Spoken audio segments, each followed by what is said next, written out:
किस तरह उनकी खून से होली खेली जा रही है। मैं अपनी माँ बहनों को भी वचन देके कहता हूँ, आपके पीठ पे पड़ी पड़ी एक लाठी का हिसाब सूद समेत होगा। मेरी बात को याद रखना, हम लोग इतने कमजोर कभी नहीं रहेंगे, इस बात को आप याद रखना। देखिए, आप लोग ये जानते हैं कि कल इसी गांव में भाई सोमेश की पुलिस के द्वारा गोली मार के हत्या की गई और 2 साथियों को और गोली लगी है, जिसको एक साथी को दोनों पैर में गोली लगी है, जिसकी गोली भी अभी तक नहीं निकली है, जिसका अस्पताल में इलाज नहीं हो रहा है। शायद प्रशासन उसके मरने की इंतजार कर रहा है, क्योंकि वो इस घटना का आई विटनेस है। अगर वो सुरक्षित रहेगा तो पूरी घटना को कोर्ट के सामने बताएगा। मुकदमा दर्ज हुआ है, मगर मुकदमे में FIR के नाम पे मजाक हुई है। ये सारी चीजें मैंने देखी। मैं परिवार से मिला, मैंने उनके दुख दर्द पूछे। जबरन पुलिस के अधिकारियों ने परिवार को डरा के, धमका के और जिस तरह से हाथरस में हमारी बेटी का जबरन अंतिम संस्कार कराया था, ऐसे ही लाठी भांज के पूरी वीडियो रिकॉर्डिंग मौजूद है। उन्होंने इस भाई का, सोमेश का भी अंतिम संस्कार कर दिया। अब आप समझिए, मैं स्पेशली आपको ये बात कहना चाहता हूँ, इस देश में भाजपा राजद के लोग रोज ये कहते हैं कि हम इस देश के संविधान को बदल देंगे। आज ये उदाहरण पेश किया है सोमेश ने शहादत देके कि अगर बाबा साहब अम्बेडकर के पार्क की बात हो तो हम अपने प्राणों के बलिदान दे देंगे। अगर संविधान पे, बाबा साहब अम्बेडकर के संविधान पे आँच आई तो एक सोमेश नहीं, लाखों सोमेश बलिदान देने के लिए तैयार हैं। ये भी RSS भाजपा के लोगों को एक चैलेंज है जो कल यहाँ से मिला है।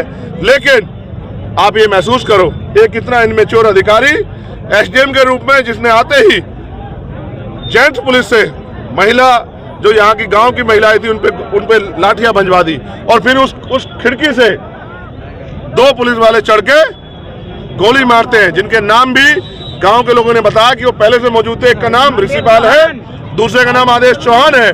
दोनों लोगों ने गोली चलाई और गोली सर में लगी। आप ये जानते हैं, अगर लॉ एंड ऑर्डर मेंटेन करने के लिए बहुत हालत खराब हो जाए, सिचुएशन क्रिटिकल हो जाए, तो पैरों में गोली चलाई जाती है। सर में गोली तब चलाई जाती है जब सामने से भी कोई इस तरह की स्थिति हो जाए। लेकिन यहाँ तो कोई स्थिति नहीं थी, यहाँ तो किसी पे पत्थर भी नहीं था, डंडा भी नहीं था, सब लोग पार्क में थे, मिट्टी थी। इसका मतलब जानबूझ के हत्या करके हमें नीचा दिखाने के लिए, हमें हमारी औकात दिखाने के लिए गोली चलाई गई। क्योंकि उत्तर प्रदेश की जो सरकार है वो दलित हितैषी होने का वादा करती है, लेकिन उनका असली दलित हितैषी होने का जो असल है, सच्चाई, वो आपने देखी। प्रधानमंत्री जी बाबा साहब की बात करते हैं, मुख्यमंत्री बाबा साहब की बात करते हैं, लेकिन उसी बाबा साहब के पार्क की जमीन पे बाबा साहब का बोर्ड नहीं देख पाई भाजपा सरकार, और उनके पुलिस को आदेश दिया उन्होंने कि गोली चला दो। ये सब हमारे सबके लिए बहुत दुख की बात है कि इतना अन्याय जो है दलितों के साथ उत्तर प्रदेश में हो रहा है। और पहले तो अपराधी इस काम को करते थे कि कमजोरों को, दलितों को, मुसलमानों को, पिछड़ों को, आदिवासियों को मारने पीटने का काम करते थे। आज तो पुलिस ने गोली तान ली है। तो मुझे नहीं लगता, जब रक्षक भक्षक बन जाएंगे तो फिर न्याय कैसे होगा।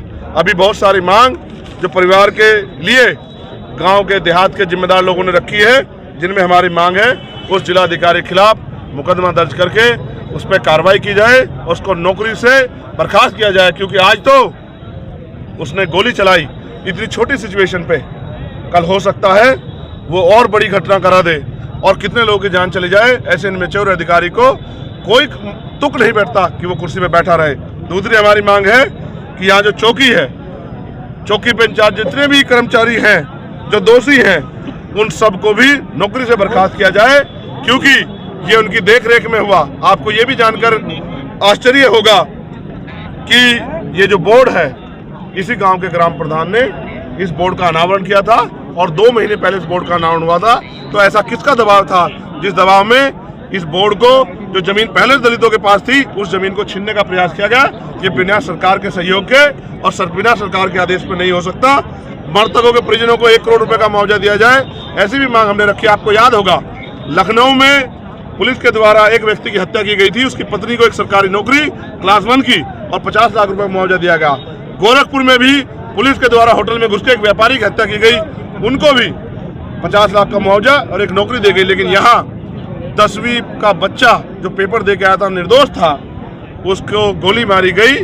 वो उस परिवार का कर्ता धर्ता था, उस परिवार के हाथ पैर थे। इस परिवार के लिए क्या सरकार ने सोचा, अभी तक इस बात की घोषणा न मुख्यमंत्री ने की, न प्रशासन ने की। प्रशासन ने ये कह तो दिया है कि हम आपकी मांग को पूरा करेंगे।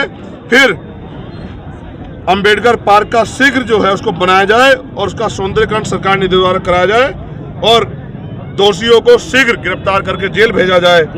जख्मी लोगों की आर्थिक मदद की जाए। जैसा मैंने आपको बताया कि 2 लोगों को गोलियां लगी हैं, एक के दोनों पैरों में गोली लगी, आर पार हुई है। अभी तक उसकी गोली भी एक पैर में शायद उसकी गोली फंसी हुई है। अभी तक 24 घंटे बीत जाने के बाद भी अभी तक उसके पैर की गोली नहीं निकाली गई। इसका मतलब जैसा मैंने पहले कहा, हो सकता है प्रशासन उसकी मौत का इंतजार देख रहा हो, कभी मरे और आगे कोई आई विटनेस ना बचे। आखिरी में हमारी मांग ये है कि जैसे मुख्यमंत्री कहते हैं कि न्याय सबके लिए एक है और भाजपा कहती है सबका साथ सबका विकास, तो मैं जानना चाहता हूं कि फिर न्याय देने में दोहरा क्यों? आपने वादा किया था हाथरस के परिवार से एक नौकरी और एक मकान, आज तक नहीं दिया। आपने जब 2 लोगों को दिया तो फिर उसी रूल के तरह इस परिवार को भी 50 लाख का मुआवजा और एक सरकारी नौकरी दी जाए, जिससे परिवार अपने पैरों पर खड़ा रहे और दोषी अधिकारियों पर कार्रवाई की जाए। लेकिन मुझे विश्वास नहीं कि भाजपा की दलित विरोधी सरकार इनमें से कोई भी मांग पूरी करेगी। इसलिए मैं यहाँ के जिलाधिकारी से अभी बात करूंगा, कमिश्नर से बात करूंगा, SSP से बात करूंगा और ये जानने का प्रयास करूंगा अभी क्या कार्रवाई हुई है। फिर अगर हमारी मांगे नहीं पूरी हुई तो हम एक समय उनको देंगे कार्रवाई करने के लिए। उस समय के अंदर कार्रवाई नहीं हुई तो हम एक बड़ा अनिश्चितकालीन आंदोलन रामपुर जिलाधिकारी कार्यालय पे करेंगे, जिसमें पूरे देश के लोग शामिल होंगे और वो आंदोलन अनिश्चितकालीन होगा जब तक हमारे लोगों को न्याय नहीं मिलेगा। ठीक है।